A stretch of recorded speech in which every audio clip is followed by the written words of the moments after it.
আজকে ছোট ভাই বাসায় আসছে, চিন্তা করলাম একটু ফুচকা বানাই। এই যে খাচ্ছ, খেয়ে অবশ্যই রিভিউ দিবি কেমন হইলো।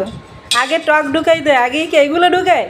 আমি আগে ফুচকার মধ্যে দইয়ের টক ঢুকাও, এইভাবে খালি তো মজা পাবি না। আগে টক ঢুকাবি, তারপর ইয়ে দিবি। সাদাটা খাও, সাদা জিব্বা দিয়ে লোল পড়তেছে মনে হয়।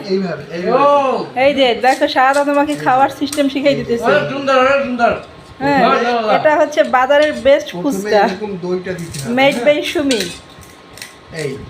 হ্যাঁ, এরপরে এই টকটা নাও, টক। এই যে দইটাকে প্রথমে এরকম দিয়ে সব দই তো তুমিই নিয়ে যাইতেছো, ও খাবে কি? পরে এরকম করে টকটা দিতে হবে। হ্যাঁ হ্যাঁ, তারপর ঢুকাও তারপরে টকটা দেওয়ার পরে এরপরে এখান থেকে মশলা নিতে হবে। এই যে হ্যাঁ হ্যাঁ, তারপর মুখের মধ্যে ঢুকাই খাইয়ে রিভিউ দাও। এই যে দেখেন, ওইরকম সব তো তুমি একলাই খাইলা ভাই, কি খাবে? এরপরে দেখেন আপনারা, ওরে বাবা, যে খাইলে তুমি কি পেট ভরে ফেলাবে? সব একলাই খাইলা ভাই।